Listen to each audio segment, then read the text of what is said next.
Hey everyone, and welcome to Getting Real with the Housewives. Let's get right into the biggest stories of the week. Kelly Dodd is speaking out after a leaked voicemail sparked public drama with her daughter Jolie. She apologized and is trying to repair their relationship, admitting her harsh words came from anger and frustration. Now she regrets name calling, but claims Jolie hasn't forgiven her and is getting bad advice. Now, the leaked voicemail in question allegedly was sent after Jolie blocked her and included Kelly threatening to release recordings of past arguments and criticizing Jolie's father. After the clip went viral, Kelly reshared posts defending her, insisting mothers and daughters fight and that she deeply loves her child. Seems like a long road back to reconciliation.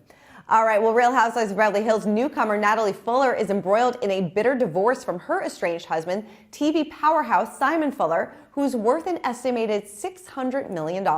Now, divorce documents obtained by Us Weekly reveal Natalie filed on May 9th, citing irreconcilable differences and requesting spousal support, legal fees, and joint custody of their 3 children. She also noted the pair's 2008 prenup. Simon responded by seeking joint legal and physical custody, asking the court to deny Natalie's support, and stating the full extent of their assets is still unknown. Now, the split is expected to unfold on season 15 of Beverly Hills, which also features returns from Jennifer Tilly, Kathy Hilton, and newcomer Rachel Zoe. Definitely going to tune in for that one. All right, well, Kim Zolciak is back in the news, and she is firing back at estranged husband Kroy Biermann's claims that she violated a court order by discussing their divorce and her new boyfriend with Andy Cohen. In new court filings, the former Atlanta star denies breaking any rules or failing to turn over documents, arguing no court-appointed official has supported Biermann's contempt accusations. She's now asking the judge to make Biermann cover her legal fees. Biermann previously alleged she missed deadlines for financial disclosures and publicly violated their parenting agreement. A judge has not yet ruled.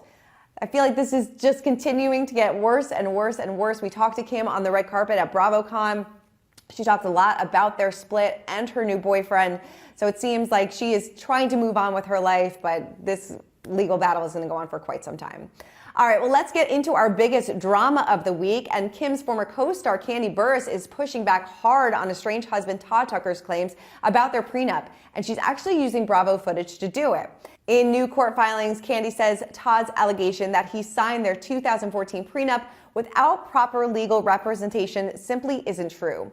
Her lawyer points out that the entire lead up to the agreement was filmed for Kandi's wedding, and that Todd is seen on camera talking to his lawyer and saying he was good to sign. Kandi also wants to keep everything under wraps now. Now, Todd is seeking primary custody and possibly alimony if the prenup is tossed. He claims that Kandi's team rushed him into signing right before the ceremony.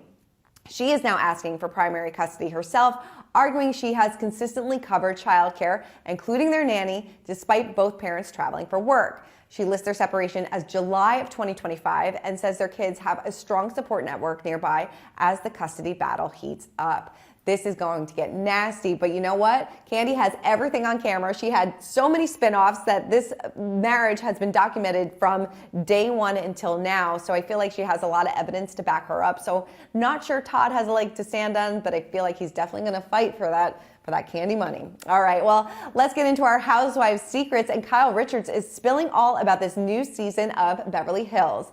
Here's what she told us about the drama in this upcoming season. You know, I had this moment because I really had a hard time deciding after last year.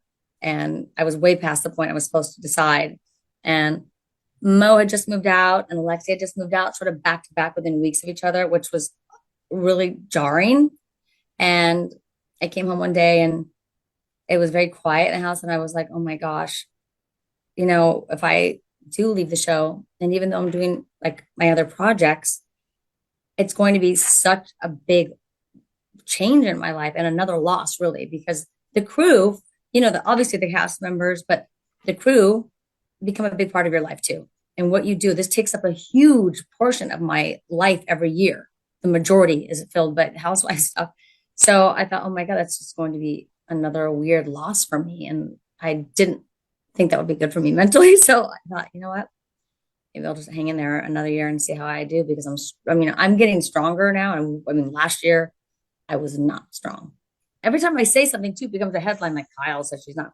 I mean, when I'm asked, I answer the question. And I mean, obviously there will come a time. Today, I don't know when that time will be. Yeah, I mean, unfortunately, we tried to fix things and it was like 2 steps forward, 3 steps back. And I would love to say we're in a better place now, but it got worse and things came to blows in Italy when Erica was part of that too. So that part's been hard. That's a good question to ask her. I was totally fine with them doing that, by the way. Just like I know she was fine with the memes, but she was looking for a problem with me. I actually encouraged them to go to meet each other because I genuinely felt like Mo could maybe help, you know, bridge the gap with them. They're what they're going through. They cannot see eye to eye. You know, it's unfortunately not been real friendly. So Mo speaks to PK every day, and you know, he was saying things that were like, you know, not making sense from what I was hearing. So I thought, let him sit down because he can hear both sides and help. So I had no problem with that.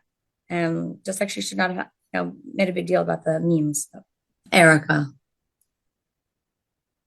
Yeah, Erica always. She's always been you know, a great friend and very supportive. And I trust her. And yeah, she's always been a great friend. I definitely counted on her this season. And definitely, I think that was part of what kind of sparked this whole thing that happened with everybody in Italy. I cannot wait for this season, and that is why we are wrapping up this week with a what to watch on Bravo, Bravo, Bravo, and we are obsessed, of course, with this upcoming season of season 15 of Beverly Hills. We have 2 new housewives in Rachel Zoe and Amanda Francis, and we also have some tension between Sutton Strack and Jennifer Tilly, who told us this about how she found her voice this season and what she makes of this explosive fight in Italy. Take a look.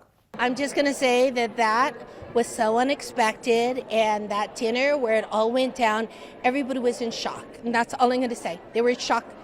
We were all crying. It was very intense. And what I realized when I saw this scene happen, I didn't realize how close and how strong the bonds were between these 3 ladies. Like, they all love each other. That's why it's so intense. If they didn't really care about each other, it wouldn't be so sad. And I really hope that they can make their way into finding some sort of solution, and, you know, which I think is going to happen because they've been so close for so long. I think the fans will be really surprised and very emotionally involved in this situation. That is it for this week's episode of Getting Real with the Housewives. Let me know in the comments what you're most excited about season 15 of Beverly Hills. Keep commenting, keep subscribing. I'll see you next week.